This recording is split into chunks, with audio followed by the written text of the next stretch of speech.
अस्सलाम वालेकुम। आज का जो हमारा टॉपिक है वो टॉपिक है कि हमने सबसे पहले एक नंबर गेट करना है। स्कैनएफ फंक्शन को इस्तेमाल करते हुए एक नंबर हमने गेट करना है। नंबर को गेट करने के बाद उस नंबर का हमने निकालना है फैक्टोरियल वाइल लूप को यूज़ करते हुए। आज को जो हमारा प्रोग्राम है ये प्रोग्राम आपका बनता है वाइल लूप का 12.7 हमने लास्ट टाइम किया था, ये 12.7 है। तो आज इसको हम डिस्कस करेंगे इंशाल्लाह। इसमें हमने सबसे पहले एक नंबर को गेट करना है स्कैनएफ के फंक्शन को इस्तेमाल करते हुए। जब नंबर हम गेट कर लेंगे यूज़र से तो उसके बाद उसी नंबर का हमने वाइल लूप को इस्तेमाल करते हुए हमने इसका निकालना है फैक्टोरियल। तो चले आज से स्टार्ट करते हैं। सबसे पहले हमारे पास ये दो लाइंस हैं। हर प्रोग्राम के अंदर ये मैं डिस्कस करता हूँ कि ये दो लाइंस आपके पास प्री प्रोसेसर डायरेक्टर है जिनमें हेडर फाइल्स यहाँ पे इंक्लूड है।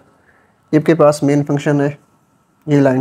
तो कंट्रोल सबसे पहले आपका मेन फंक्शन के पास आता है प्रोग्राम के अंदर। जब भी प्रोग्राम आपका एग्जीक्यूट होता है, रन होता है, तो आपका जो कंट्रोल सबसे पहले मेन फंक्शन के पास इंटर होगा।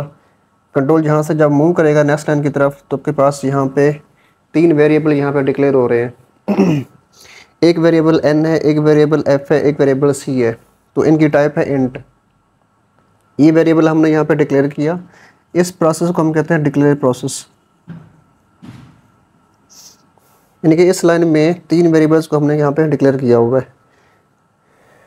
तो जब भी यहाँ पे कंट्रोल आएगा तो आपके मेमोरी के अंदर तीन वेरिएबल्स को वहाँ पे यहाँ डिक्लेयर हो जाएंगे। उसके बाद कंट्रोल नीचे जंप करेगा तो यहाँ पे आपके पास देखें सी एक वेरिएबल है जो पर डिक्लेयर किया हुआ है। इसके हमने वैल्यू बाय डिफ़ॉल्ट यहाँ पे एंटर कर दी। इसकी वैल्यू है यहाँ पे 1।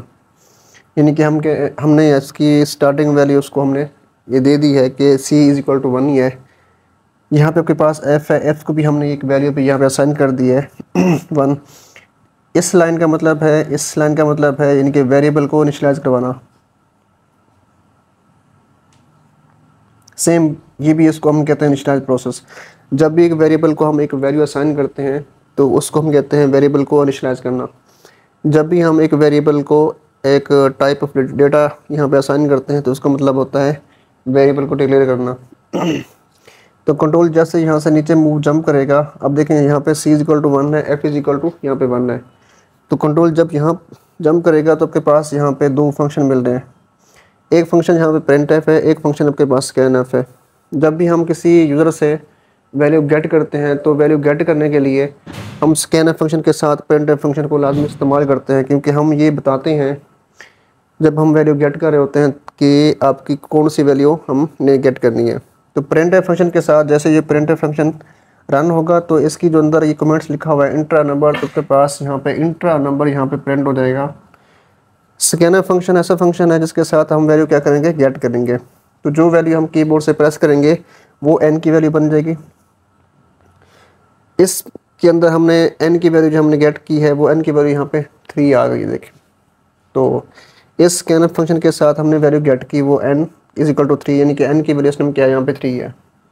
n इज इक्वल टू यहाँ पे 3, n की न्यू वैल्यू क्या होगी, 3 होगी। तो ये स्कैनर फंक्शन है। इसके बारे में अगर आपने पढ़ना हो, देखना हो, तो इसका एक लेक्चर और है, उसमें हम डिटेल से इसको पढ़ेंगे, डिस्कस करेंगे कि वैल्यू कैसे गेट करते हैं हम। कंट्रोल यहाँ से जंप करने के बाद इस लाइन के ऊपर आएगा, उनके अंदर यहाँ पे कंट्रोल आएगा तो यहाँ पे चेक होगी कंडीशन। देखें आपके पास कंडीशन यहाँ पे वाइल है, वाइल लूप इस्तेमाल कर रहे हैं। तो c less than is equal to यहाँ पे n है, जो हमने स्टार्ट में n को यहाँ पे इनिशियलाइज डिक्लेयर किया हुआ है। अब देखें यहाँ पे आपके पास c इज इक्वल टू 1 है और f इज इक्वल टू 1 है। तो c की इस टाइम वैल्यू यहाँ पे 1 है। तो जो हमने नंबर गेट किया था वो n की वैल्यू यहाँ पे हुई थी, यानी कि जो हमने स्कैनर फंक्शन को इस्तेमाल करके जो नंबर हमने गेट किया था वो 3 था, यानी कि n की वैल्यू इस टाइम यहाँ पे 3 है। यानी कि आपकी जो कंडीशन है, आपकी जो वाइल है 1 से लेके 3 तक यहाँ पे चलेगी, रन होगी।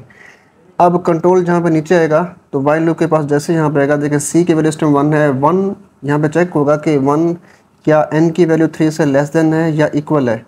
अब देख लें, या तो लेस देन हो या तो इसके इक्वल हो। तो इस टाइम c की जो वैल्यू 1 है वो n से लेस देन है। कंडीशन आपका इस टाइम 2 है तो कंट्रोल नीचे आएगा इसकी बॉडी के अंदर।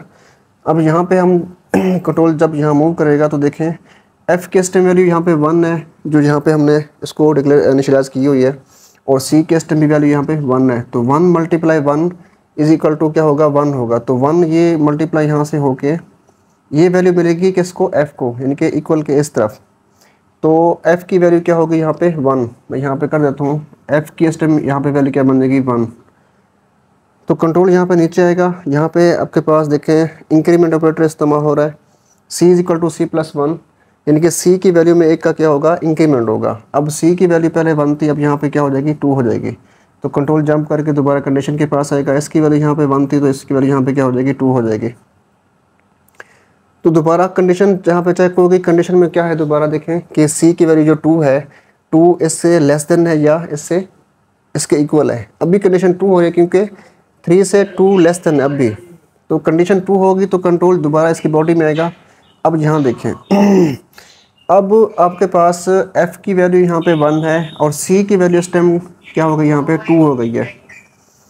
तो सी की वैल्यू यहाँ पे 2 हुई है, तो देखें ये मल्टीप्लाई हो गया 2 × 1। तो एफ़ की न्यू वैल्यू क्या बनेगी यहाँ पे मैं कर देता हूँ। एफ़ की न्यू वैल्यू बनेगी यहाँ पे 2, इसकी वैल्यू यहाँ पे ये क्रॉस हो जाएगी। तो कंट्रोल यहाँ पे जब 2 × 1 होगा तो इसकी वैल्यू न्यू बनेगी एफ़ इज इक्वल टू 2। तो कंट्रोल नीचे यहाँ पे आएगा, इंक्रीमेंट ऑपरेटर दोबारा यहाँ पे चलेगा। तो सी की स्टेम वैल्यू यहाँ पे क्या थी, पहले 2 थी, अब यहाँ पे क्या हो जाएगी 3। तो इसकी वैल्यू यहाँ से न्यू वैल्यू बन जाएगी यहाँ पे 3। कंट्रोल दोबारा यहाँ पे ऊपर जाएगा।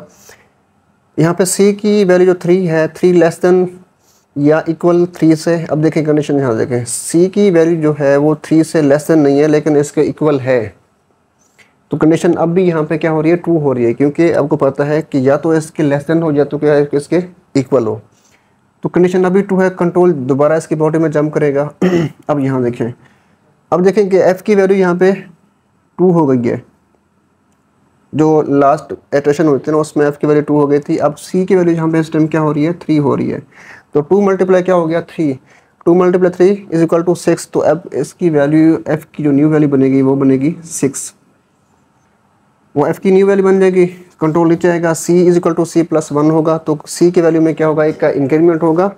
तो सी की अब वैल्यू यहाँ पे क्या बन जाएगी, 4 बन जाएगी। अब कंडीशन यहाँ पे चेक करते हैं कि सी की वैल्यू जो 4 है, क्या एन की वैल्यू 3 से लेस देन है या इसका इक्वल है। अगर कंडीशन 2 होगी तो हम नीचे आएंगे, अगर कंडीशन फॉल्स है तो हम यहाँ से हमारा जो कंट्रोल यहाँ से टर्मिनेट हो जाएगा। अब देखें 4 ना ही इसके लेस है ना ही इसके इक्वल है। तो आपकी कंडीशन यहाँ पे क्या हो रही है, फॉल्स हो रही है। जब कंडीशन फॉल्स होती है तो हम कंडीशन से आपका ये कंट्रोल यहाँ से जंप करने के बाद इसकी बॉडी से बाहर मूव कर जाएगा। इसकी बॉडी यहाँ ख़त्म हो रही है। अब इसकी बॉडी से बाहर क्या है, प्रिंट फंक्शन यहाँ पे इस्तेमाल हो रहा है। प्रिंट फंक्शन क्या करता है, आपकी आउटपुट देता है। देखें सबसे पहले क्या आएगा, फैक्टोरियल ऑफ, ये आपके पास देखें फैक्टोरियल ऑफ, ये आपके पास जो सिंटैक्स है यहाँ पे प्रिंट हो गया। उसके बाद %d एफ़ की वैल्यू यहाँ पे हम प्रिंट एफ को इस्तेमाल करते हुए एफ़ की वैल्यू क्या करेंगे, प्रिंट करेंगे। तो आपको पता है कि एफ़ की वैल्यू यहाँ पर न्यू जो थी इस टाइम क्या थी, 6 थी। तो एफ़ की वैल्यू यहाँ पे क्या हो गई, 6 प्रिंट हो गई। प्रिंट करने के बाद कंट्रोल गेट सी के पास यहाँ से आगे मूव कर जाएगा। तो इस तरह से हमारा जो प्रोग्राम है इसमें हमने क्या किया था, स्टार्ट में एक वैल्यू ली थी, यूज़र से वैल्यू हमने गेट की थी स्कैनर फंक्शन का इस्तेमाल करते हुए, और वाइल लूप को इस्तेमाल करके हमने उस नंबर का हमने निकाला था फैक्टोरियल। तो इस तरह से आप किसी भी नंबर्स को यहाँ पे लेके उसका फैक्टोरियल फाइंड कर सकते हैं। यहाँ पे डिपेंड करता है। अब मैंने यहाँ पे n की वैल्यू यहाँ पे 3 ली है, तो आपने n की वैल्यू यहाँ पे 5 लेनी है। आपके पास ये असाइनमेंट है, आपने 5 लेनी है।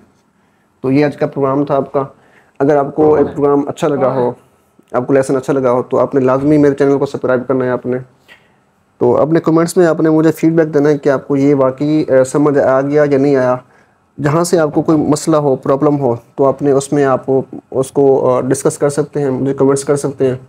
तो इंशाल्लाह हम जो नेक्स्ट प्रोग्राम होगा आपका वो होगा 12.8। इसमें हम अगला लेसन करेंगे इंशाल्लाह। आज के लिए अल्लाह हाफ़िज़।